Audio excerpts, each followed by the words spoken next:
जय हिंद साथियों, स्वागत है आपका यूट्यूब चैनल बिहार सर्वे इन्फॉर्मेशन में। तो आज हम आपको बताने वाले हैं, अगर आपके पास खतियान है, अगर आपके पास केवाला है, तो उसमें जो बंसावली बनेगा, उसमें जो वंश वृक्ष बनेगा वो कैसे बनाते हैं। और ये हमारे जो यहाँ के सर्वेयर हैं, हमारे प्रिंस भाई, वो आपको बताएंगे। तो चलिए प्रिंस जी, आप बताइए कि कैसे वंशावली बनना है और किस स्तर का बनना चाहिए जिससे रैयतों को कोई दिक्कत ना हो। देखिए, सबसे पहले तो बात रहा वंशावली बनाने का। तो वंशावली 2 या 3 प्रकार से बनता है।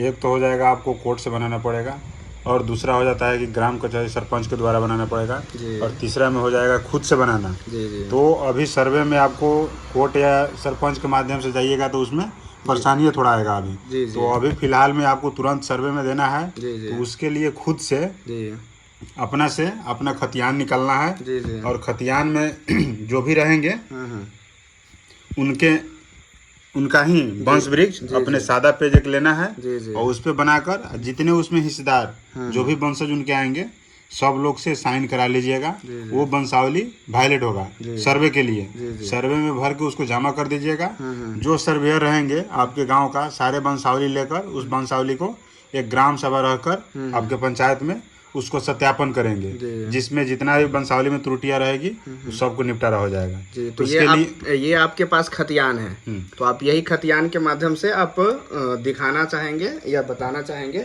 कि कैसे बनना है। ठीक। तो तो ये रहा आपका एक खतियान जो है, जी जी, जो यहाँ।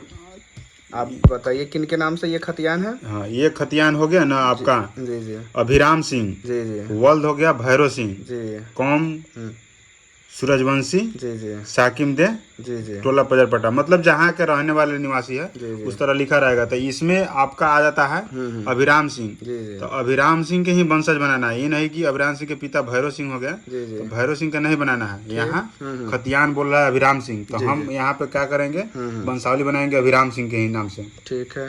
सबसे पहले तो हो गया। इसके लिए हम सादा पेपर A4 के साइज के पेपर में बना सकते हैं। इसमें सबसे पहले आपको कर देना है, अब यहाँ पे लिख देना है आपको खाता नंबर।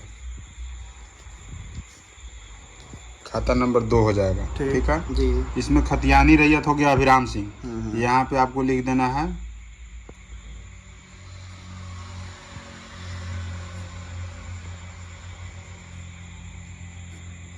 इनका पिता हो जाएगा भैरव सिंह।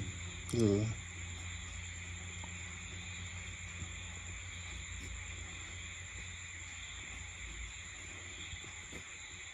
ठीक है। जी अब आ जाएगा कि अब देखिए, अब यहाँ बनेगा, कि बहुत सारे लोग यहाँ से वंशावली बना देंगे, लेकिन यहाँ से नहीं होगा क्योंकि खतियान बोल रहा है अभिराम सिंह का, तो अभिराम सिंह से ही चलेगा। ठीक। अभिराम सिंह में आ जाएगा इनका लड़का हो गया, इनका लड़का 3।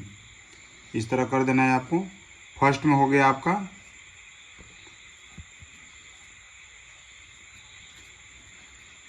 अवनीश सिंह। ठीक है। जी दूसरा में हो गया प्रभात सिंह।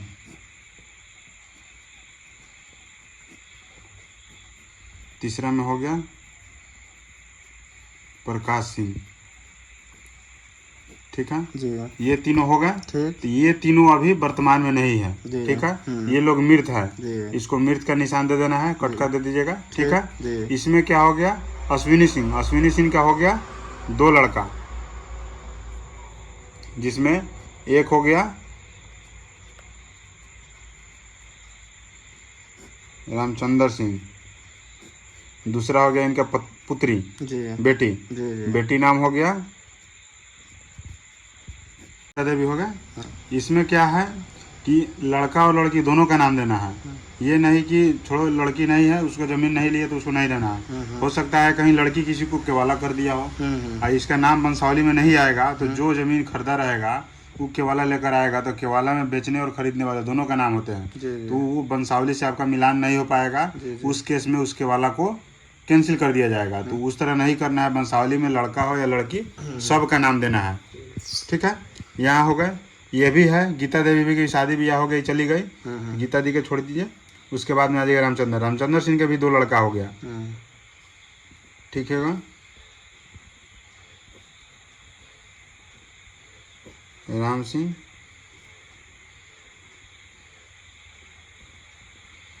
अवधेश सिंह हो गया, हाँ, यहाँ तक ये लोग है अभी, ठीक है। तो ये लोग जीवित है, तो यहाँ तक हो गया, ये मृत है, ठीक है। इसका इनका शादी ब्याह हो गया, ये चली गई, ठीक है। तो ये जहाँ चले गए उससे कोई मतलब नहीं है हमको, ठीक है। अगर ये दावा करती है तो वंशावली के आधार पर इनको भी यहाँ पे हक मिलेगा। अच्छा। लेकिन बिहार में अधिकतर जो लड़की है उनके शादी ब्याह हो जाते हैं, अपने ससुराल चले जाते हैं, उनको जमीन से कोई मतलब नहीं होता है, ठीक है। अगर मान के चलिए गीता देवी अपना हिस्सा नहीं लेना चाहती है तो वो इसके बदले में जो इनके वंशज है उनके लिए कुछ मतलब एनओसी या शपथ पत्र ऐसा कुछ बनाने का प्रावधान है? देखिए प्रावधान है, अगर उस तरह देना चाहती है तो सही है, नहीं देना चाहती है तो कोई दिक्कत नहीं है। अच्छा, क्योंकि अगर इनके द्वारा आपत्ति डाला जाएगा तब उस तरह का केस आएगा।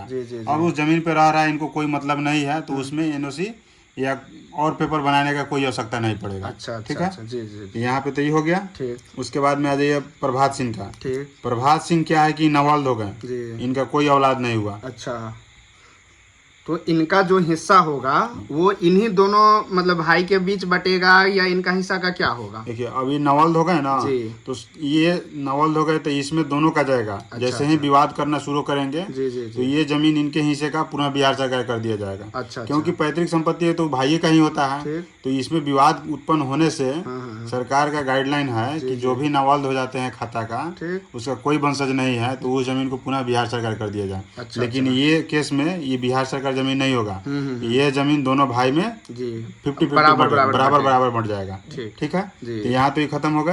उसके बाद प्रकाश सिंह में आ जाइए। प्रकाश सिंह का एक लड़का हुआ,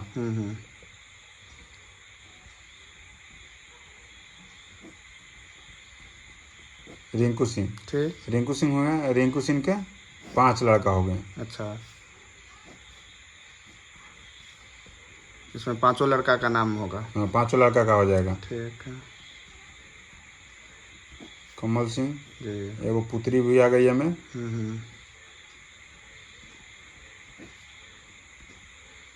सीता देवी,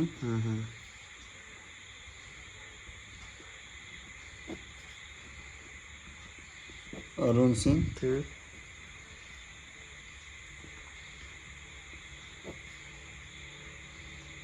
आकाश सिंह, प्रेम सिंह, ठीक है। तो ये लोग अभी जीवित है, ठीक है। तो ये सब का नाम आ जाएंगे, ठीक है। अब तो ये वंशावली बन गया हमारा पूर्ण। अब इसमें साइन किसे लेना है? तो एक होगा ये अवधेश सिंह, ये राम सिंह, ये कमल सिंह, ये सीता देवी, अरुण सिंह, आकाश सिंह, प्रेम सिंह, ये सब लोग यहाँ पे साइन कर देंगे। उसके बाद इस वंशावली को सर्वे के लिए वायलेट माना जाएगा। अच्छा। क्योंकि इसमें कोई आपत्ति नहीं। जैसे ही अगर इसमें से कोई एक भी हिस्सेदार इस पे साइन करने से मना करते हैं तो उसमें समझ जाइए कि किसी का नाम ऐड किया गया है या किसी का नाम छोड़ दिया गया हो। इसी केस में कोई हिस्सेदार साइन नहीं करना चाहेंगे। अच्छा। इस तरह का वंशावली जब बना के हमको दीजिएगा सर्वे में, तो ये वंशावली को हम ग्राम सभा लगाएंगे वहाँ उस पंचायत में, और वहाँ पे बताया जाएगा कि खाता नंबर इतना है जो इनके नाम से है। उसके बाद में इनका वंशज ये है, उसको प्रकाशित करके वहाँ पे सरपंच, मुखिया और गांव के बहुत सारे लोग भी रहेंगे। अच्छा। उनसे वहाँ पे लेटर पैड बनेगा, उस पर भी साइन हो जाएगा ग्राम सभा वाला पर, और उसमें वंशावली को सत्यापन कर दिया जाएगा, वहाँ भी वेरीफाई हो जाएगा, उसमें कोई आपत्ति नहीं रहेगा। अच्छा, ठीक है। इसी प्रकार वंशावली बना देना है, जितने भी खाता का होगा इसका एगो जिरोक्स कर लेना है। उस सर्वे का जो फॉर्म प्रपत्र 3-2-1 है और उसके साथ प्रपत्र 2 है, ये तीनों को साथ में भरकर अपना जो खतियान है, खतियान का जिरोक्स, जमा रसीद का जिरोक्स, और ये सारे हिस्सेदार का आधार कार्ड और मोबाइल नंबर, ये सब भर के सर्वे ऑफिस में जमा कर दीजिए। उसके आधार पे आपका जमीन का जांच किया जाएगा और फिर आपके नाम से पर्चा का निर्माण किया जाएगा। ठीक है। वंशावली के इतना ही काम है। ठीक है प्यारे साथियों, तो आप लोगों ने देख लिया कि वंश वृक्ष कैसे बनना है और कैसे वेरीफाई करना है। तो आपको किन्हीं के आगे पीछे या किन्हीं के चक्कर में नहीं रहना है। आप अगर सर्वे करवाना चाहते हैं तो आप खुद से ऐसे A4 साइज पेपर में वंशावली अर्थात वंश वृक्ष बना के आप सर्वे कर्मी जो भी आपके मौजा के होंगे उनके पास जमा कर सकते हैं, ताकि आगे का काम आपका आसानी से हो सके। वीडियो देखने के लिए धन्यवाद।